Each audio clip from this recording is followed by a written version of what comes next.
Good morning. Is it morning? I don't even know what time it is.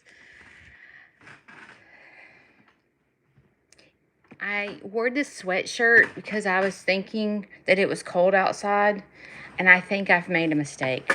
I think I need to go change. I'm not sure. I went outside this morning, and it was pouring down raining. And so I wanted to come live because when I tell you that my YouTube channel has skyrocketed, I'm like, I've got to get to know all these people. So if you don't know who I am, I'm Judy. And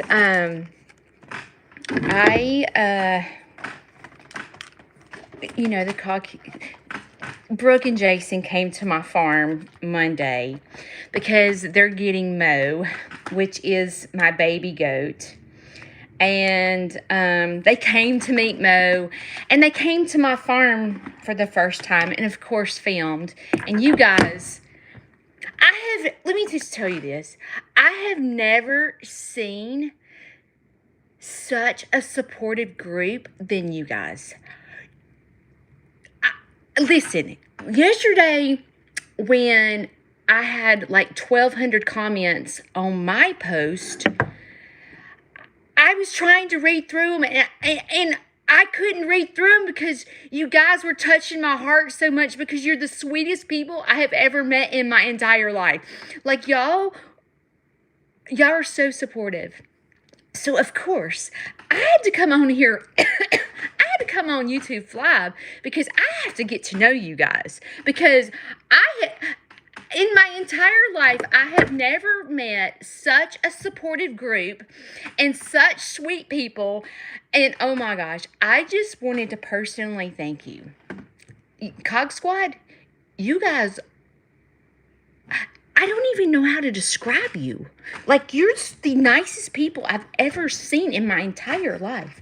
So I felt like, I know that you guys have been watching some of my videos because my numbers are skyrocketing, and I just wanted you to know who I am in person. You like my sweatshirt? Okay, let me just tell you. 4 years ago, we moved to Coleman. Okay, let me stop for just a minute. If you don't know who I am, I'm very busy, okay? Like, I don't have a farm that I can just go out there and record, because I have people at my farm all the time.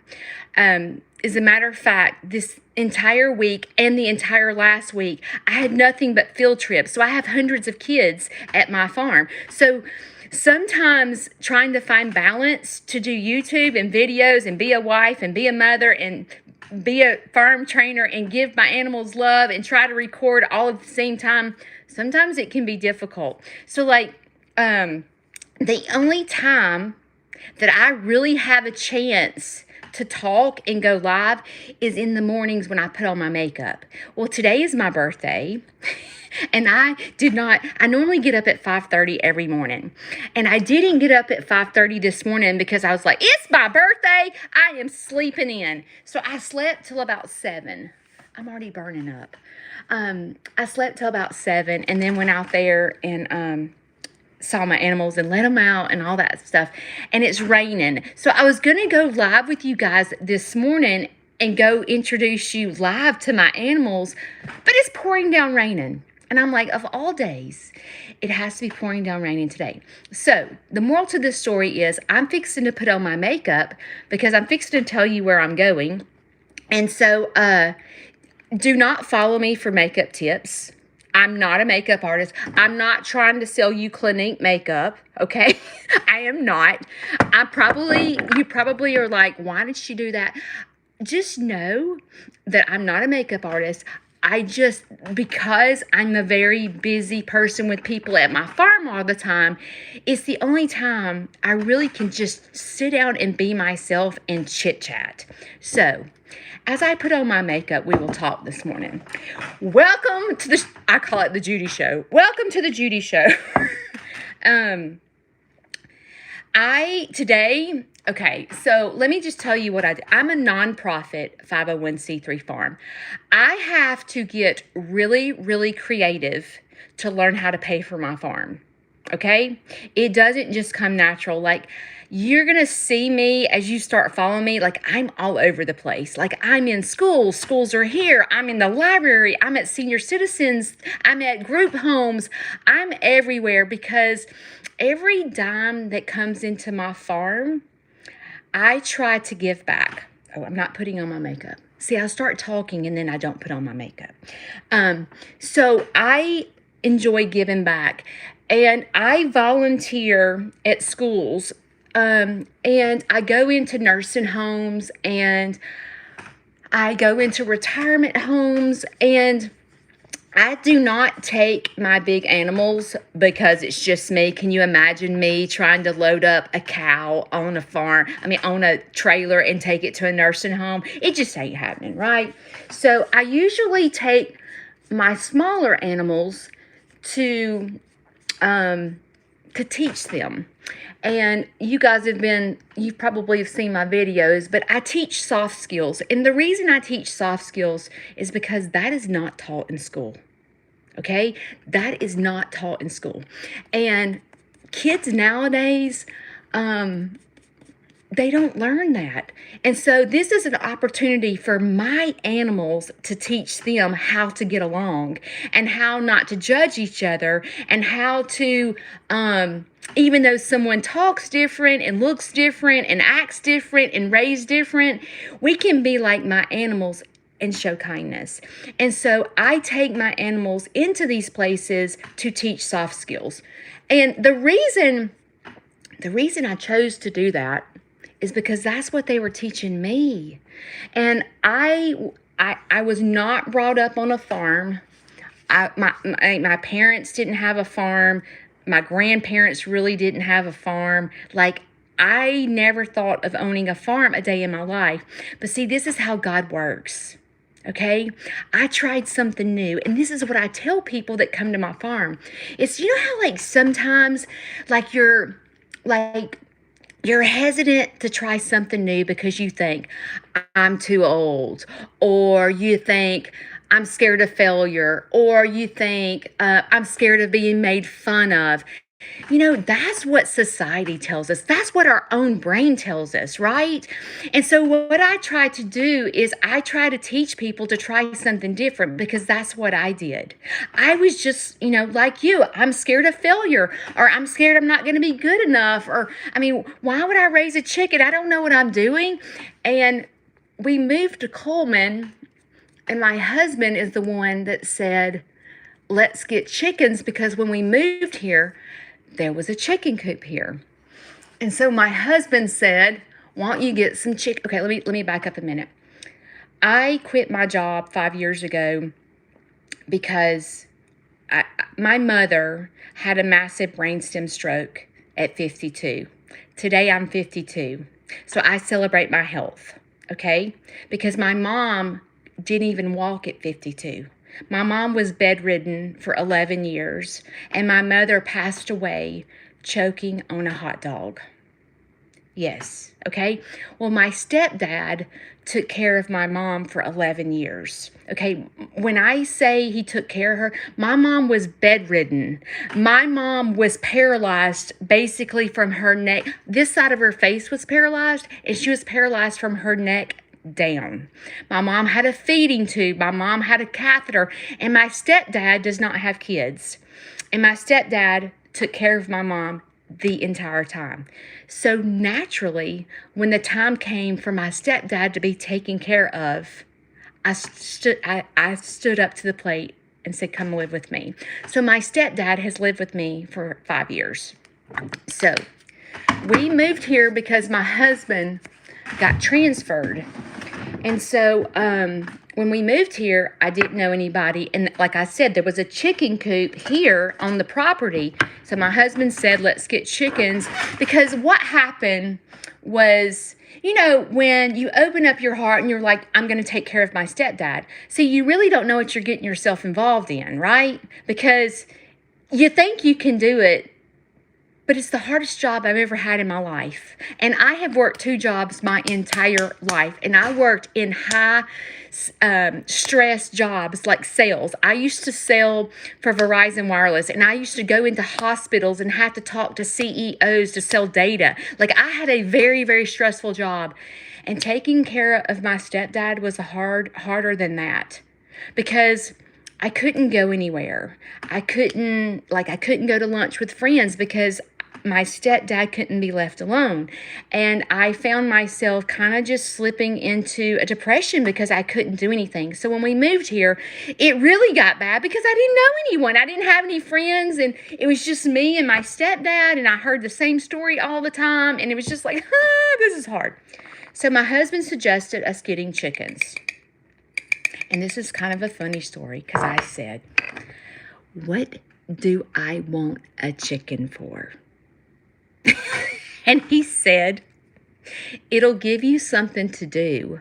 And I'm like, Joker, let me just tell you, I don't need a flipping chicken to, give me something to do, right? Like, that seems so stupid to me, right? Okay.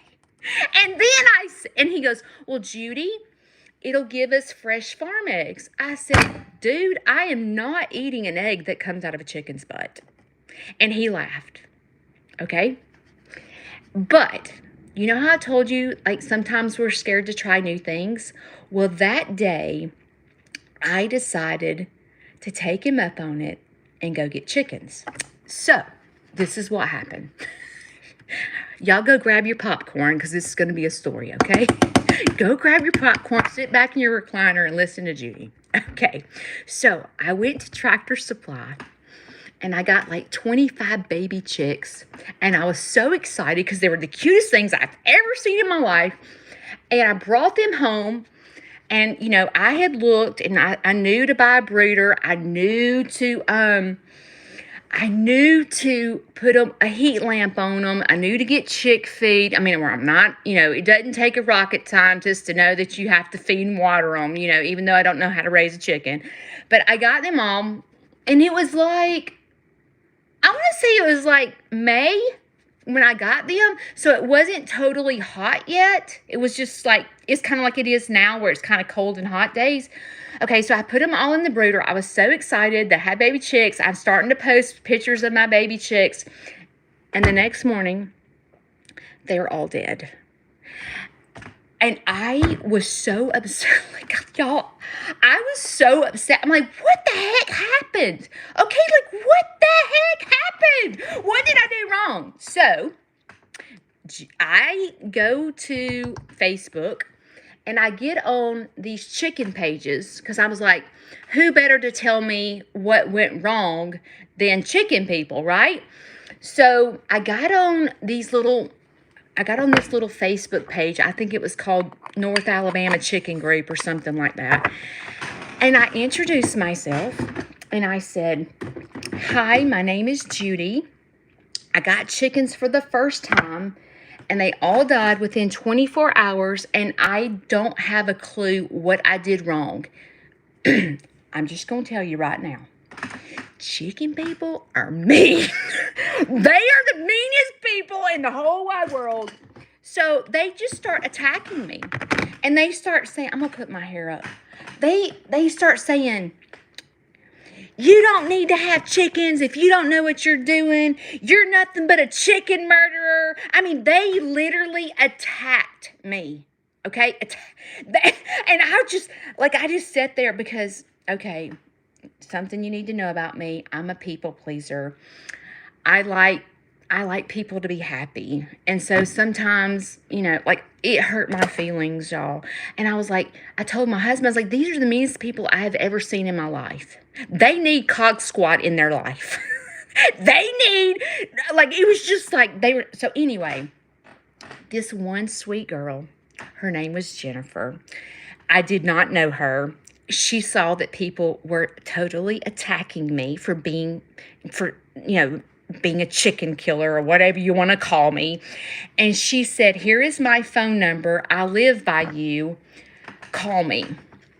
So I called her, and she said, Judy, I will teach you how to raise chickens. I've raised chickens for a long time. Now, how sweet is that? You would think she's on the Cog Squad, right? Because she was so sweet.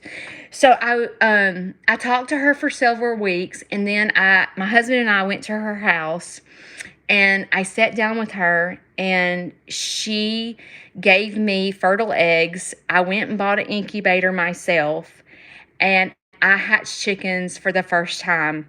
And I sat there as those chicks hatched out of that egg. I'm like squalling like a baby because I'm like, is God not amazing? Like, a baby chick just pecked out of this egg. And then I knew that day that I wanted to teach kids how chicks are born. So anyway, so I got them and I started raising them. Well, then you know how you do, like when when you get something new, you start Googling, right? And you're like, chickens, and I'm reading all about chickens. And then I start seeing all these different breeds of chickens. And I'm like, oh my gosh, look at this chicken. So it's almost like I had been bit by the chicken bug at that moment in my life. So then I start saying, Shane, I have got to have chickens with fuzzy feet. Oh my gosh, they're the cutest little Bam chickens. I got to have those. So then I started getting those. And then after that, I get them grown. And then dadgummit, if the neighbor's dog did not come over and attack all my chickens and kill them. When I tell you I was heartbroken, I was literally heartbroken. So at that point, my husband said, Judy, I'm going to move your coop and I'm going to put a fence around your coop so this never happens again. Because I was devastated. Like these animals are my kids. So anyway, so then I had to start all over and I was devastated. So from that point, my husband, okay, I did not know he was going to put this big old fence. Like, it was across 3 acres. He put this fence up that was 3 acres of land. And I was like, why is he making my fence so big? I was like, dadgum, I can get all kinds of chickens. You know what I'm saying? I'm like, he just hooked me up. So he moved my chickens over there, and I started over. Okay, out of everything I have, chickens are the hardest to raise because chickens are born to find reasons to die, and chickens are like, predators love chicken. It's really bad. So anyway, I raised chickens again. Well, then I started getting all these different chickens because I wanted brown eggs, and I wanted green eggs, and I wanted blue eggs, and I wanted speckled eggs, and I wanted little eggs and big. And my husband was like, Judy, when I said get chickens, like, what the heck are you doing? I said, I don't know, but you started this. You're the one that said, let's get chickens. So don't be coming asking me why I'm getting chickens because you started this. You started this. Well, then after that, I saw this white and black turkey, and I was like, I have got to have that.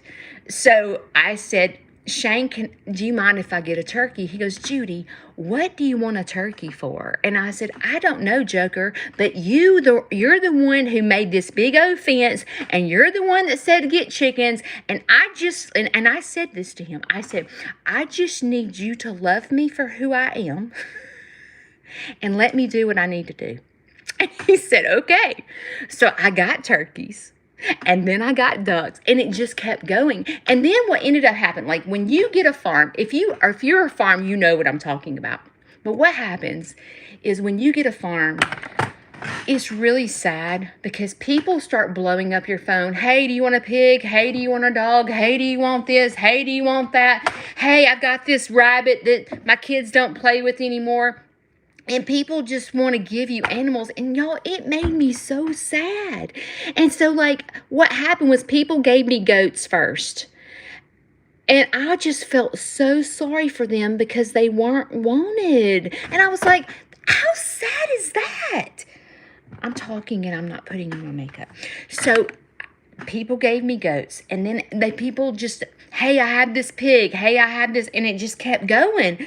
And then the next thing you know, I have all these animals. Well, okay, I told you that I take care of my stepdad. So I would find myself finding comfort in my farm simply because they were giving me comfort. And then what ended up happening was like farm people were still being mean to me. They were like, you're going to get hurt by that bull. Those turkeys are going to be mean. You better quit handling your turkeys like that. People were being like telling me all this stuff. And I'm a person, like, I have to, maybe I learned the hard way, but I have to learn for myself. Like, you can tell me all day long, and it just, I'm one of those kids that it goes in one ear and out the other, and I have to learn the hard way. That's just me. I've been like that my whole life. I'm going to learn for myself. And people were telling me that you could not train a bull, and I was determined.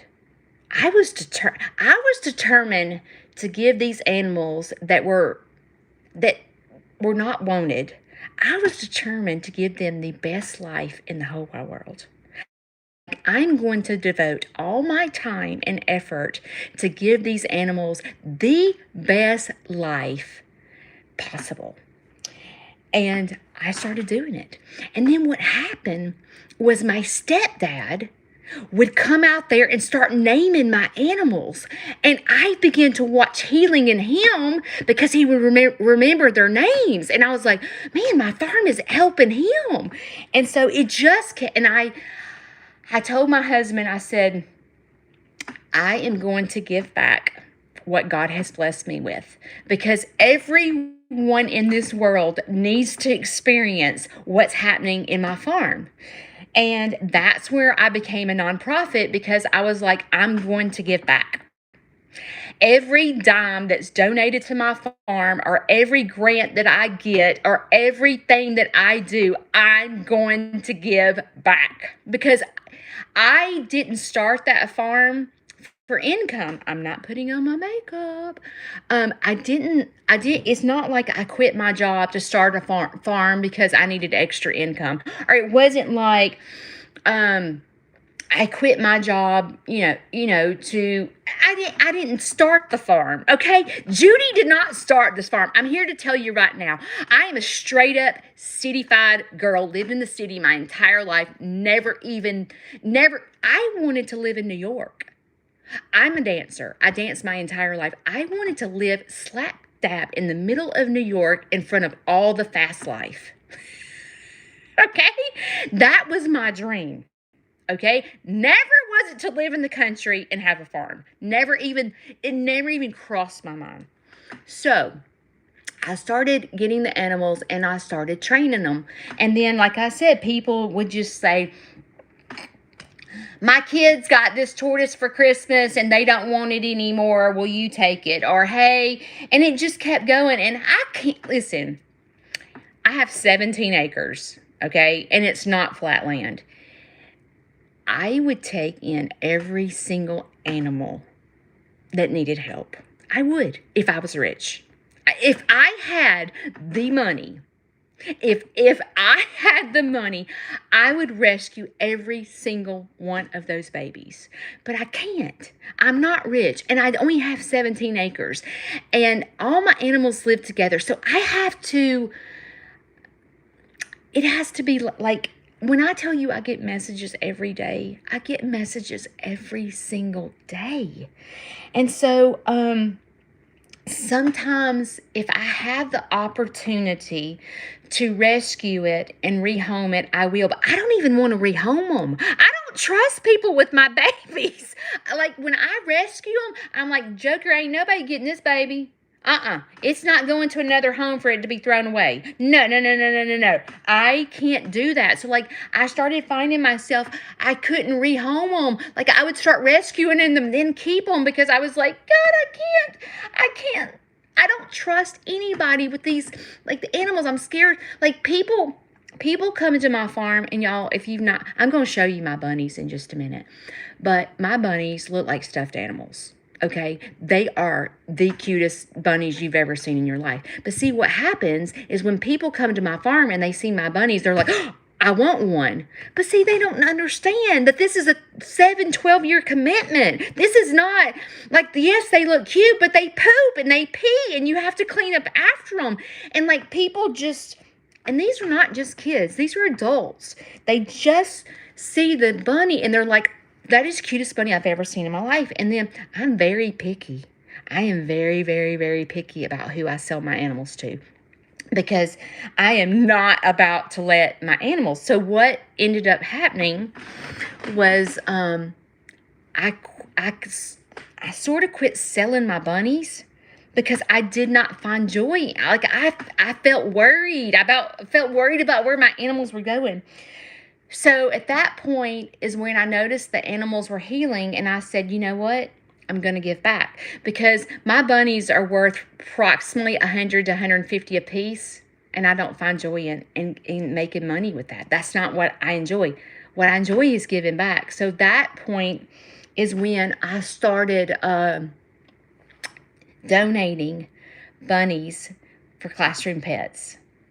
And so, do you know how much joy I get out of seeing a bunny hop around a classroom?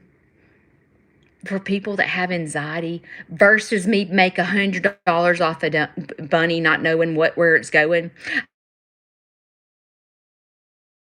I get so much more joy out of seeing a bunny in a kid's hands in a classroom, and learning about how to take care of an animal and learning responsibilities.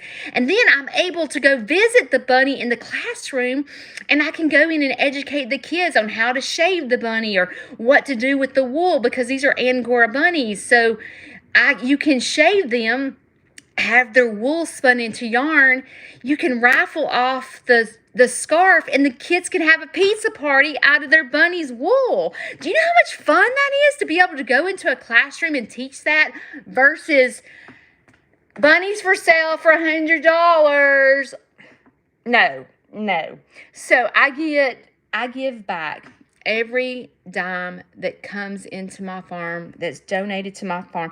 When I do tours and I do field trips, it's like it's a fundraiser for me to be able to go into schools. So today, I titled this video where I'm going today. So let me tell you what I'm doing today. Y'all are going to laugh. Okay? But you have to get to know who I am. What I'm doing today is, there is a school that's 2 hours away from me, and it's near Anniston. And they have asked me to come read my story to all the second graders and to bring some animals. And so the teachers, okay, Judy, like, I'm a city girl. No country person is putting baby goats in pajamas, right? A person that was raised in the country is not. A city girl that wants to live in the middle of New York, we are putting our baby goats in pajamas and taking pictures. Okay? It's just what we're going to do. Like, city people do that. People that live in the country that were raised around animals, they think that's the stupidest thing they've ever seen in their life. And it probably is. But it's me. And at the end of the day, I have to be me. Okay? I have to be me. And to me, seeing a baby goat in pajamas is the cutest things I've ever seen in my entire life. So if you follow me on Facebook, I start talking and then I forget what makeup I put on, and I get distracted. So, like, what's next? I think it's this. So on my Facebook page, on my cover is goats in pajamas.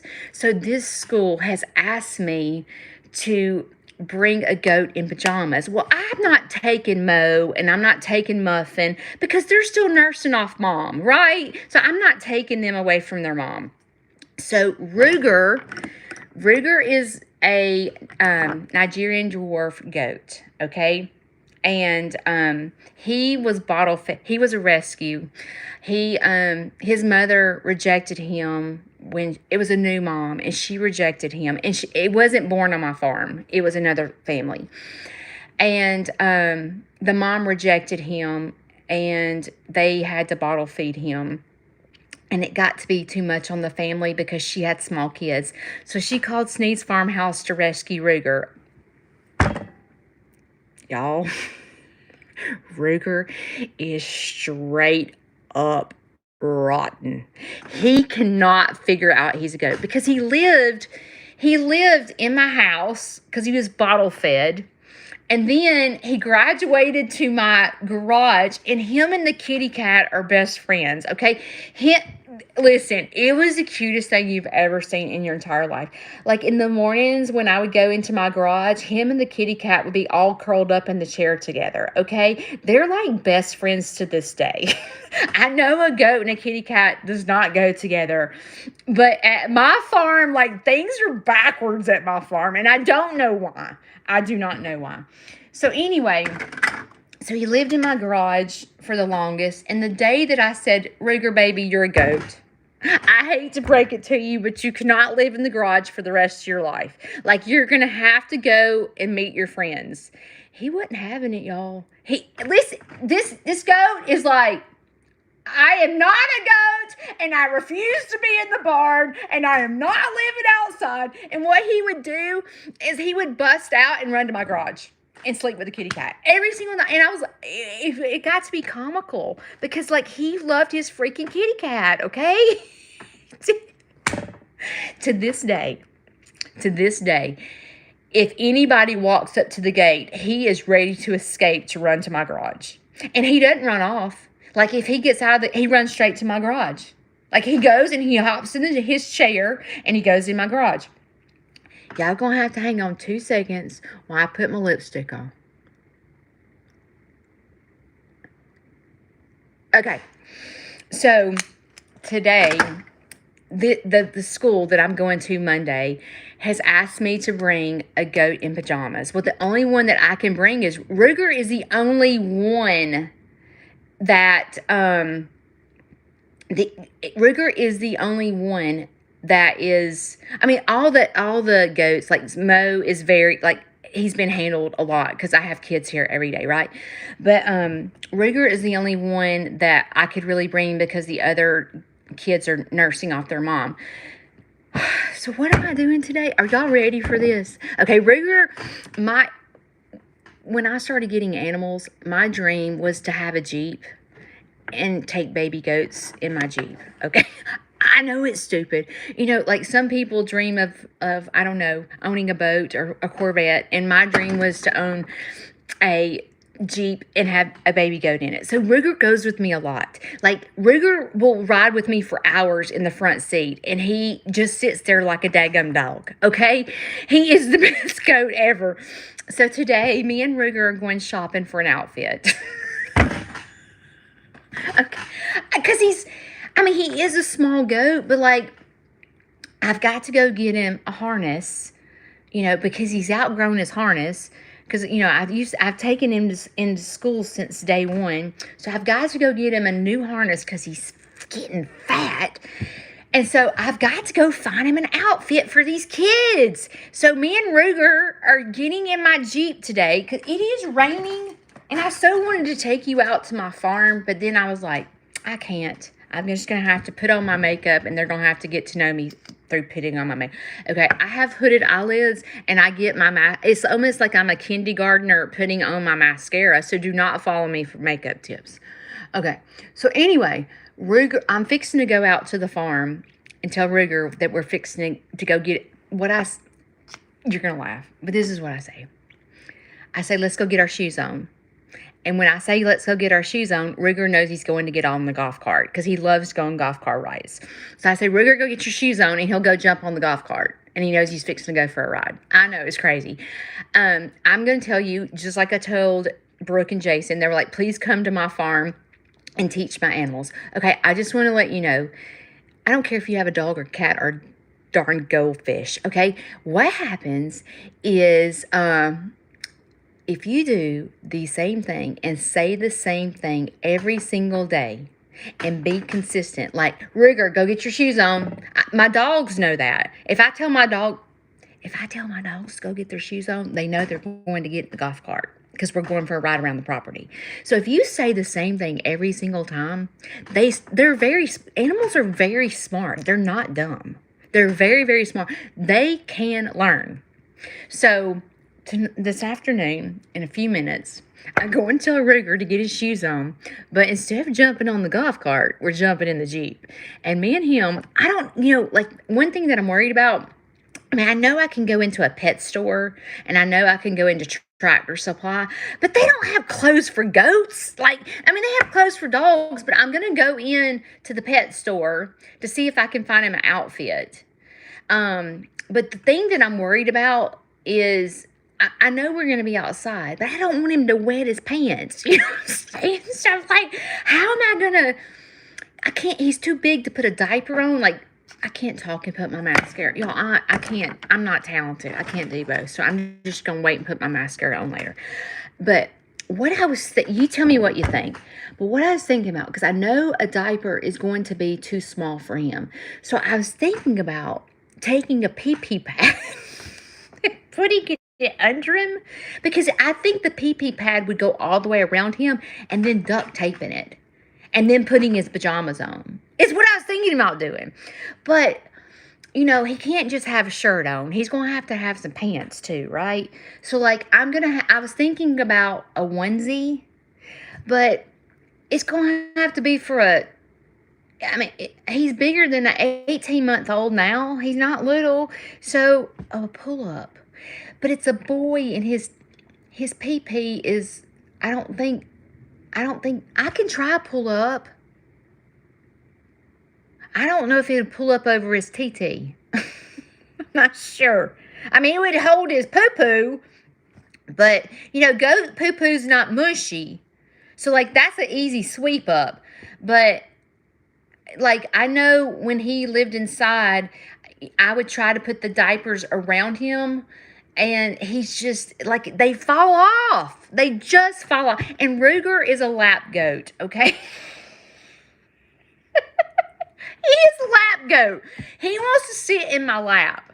So, like, I'm thinking that the diaper is going to fall off. So, I'm thinking about getting a pee-pee pad and see if it will go all the way around his little pee-pee.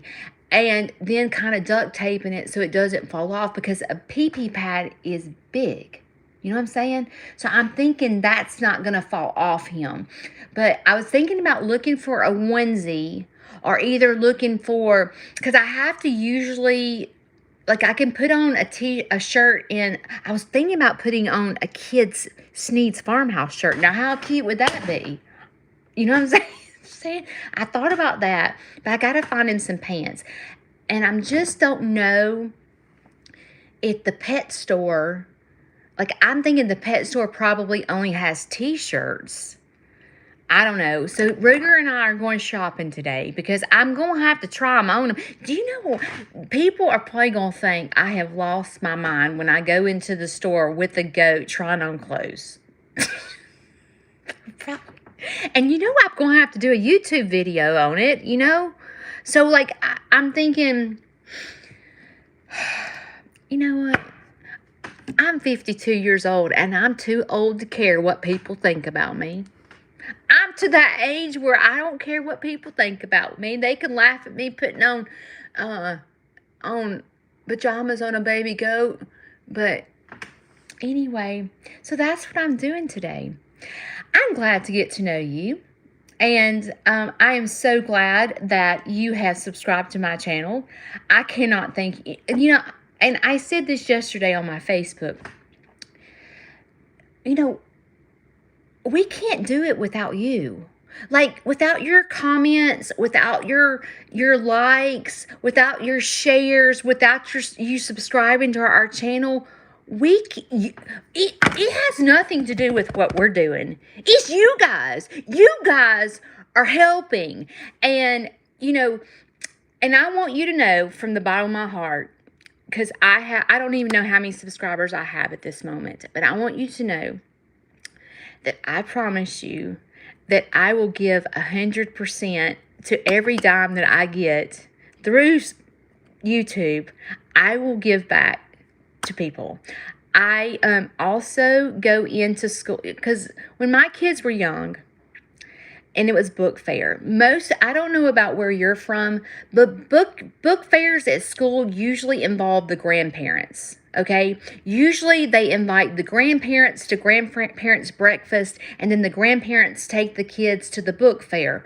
Well, I told you my mom passed away, okay, at a young age. My kids didn't have grandparents. Okay? And do you know how sad that was for them to not have grandparents to take them to Grandparents' Day and go to the book fair? So I want you to know that I started a foundation. It's called the Dietrich Deal Foundation. And my books cost me $5. Okay? So what I do, I usually sell them for $20.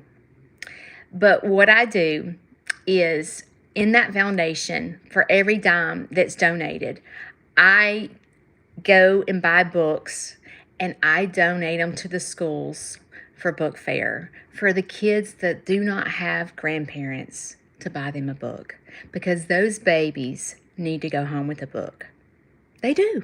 And so I have been able to donate to about probably 8 schools.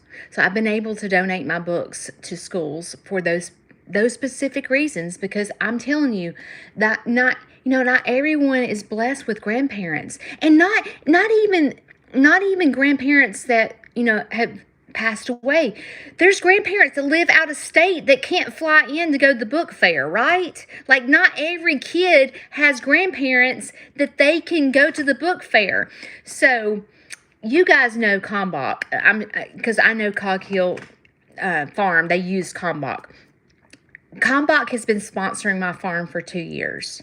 They donate little giveaways for me to take into the schools, to also, because the book fair has toys, not just books. So I'm able, like, one thing that they donated this past year, they're Boo Boo Bears. Okay, I wished I had one to show you. But basically, they're these little things that look like chickens and ducks and cows and pigs, and they're things that you put in the freezer. So, like, if you got stung by a bee and you had a boo-boo, that you know how kids want to put something on their boo-boo? Well, it's an ice pack for their boo-boos, and it's made out of chickens and ducks. And Kalmbach donated those to me. I was able to give 25 bags to Children's Hospital for kids that were in the hospital fighting cancer. And so Kalmbach, if you don't know them, they're a wonderful family-owned company that gives back to.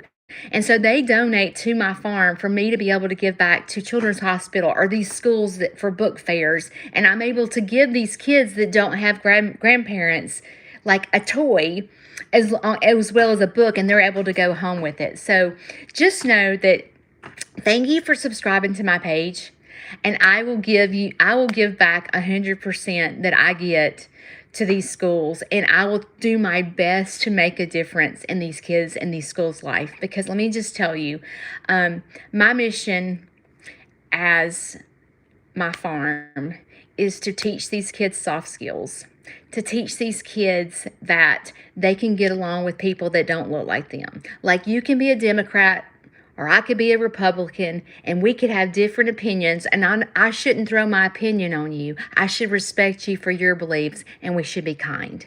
And that's what my animals have taught me. And those are the things that I like to teach, not just kids. Do you know that I have field trips for senior citizens? Do you know how much fun that is? Because this is what they're walking history books.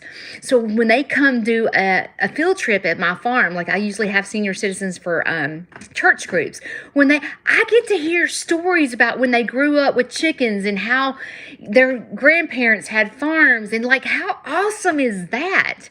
And also, I am a rescue for ducks, and right now I have 3 injured ducks. One of them was ran over by a teenager, and she is missing part of her beak. And so she has to be in a secluded area because she can't pick up bugs and stuff to eat. What she has to do, because she's missing her top bill, so she has to scoop her food like a shovel. Okay, listen to this. Listen to this. God put me in this place. the day before I got her, or the day after I got her, I had teenagers come to a field trip with me. Okay, these people were just turning 16. What a wonderful day it was for me to bring, her name is Wallace, the duck, for me to show them Wallace and say, you know what? This duck right here was ran over by a teenager, okay?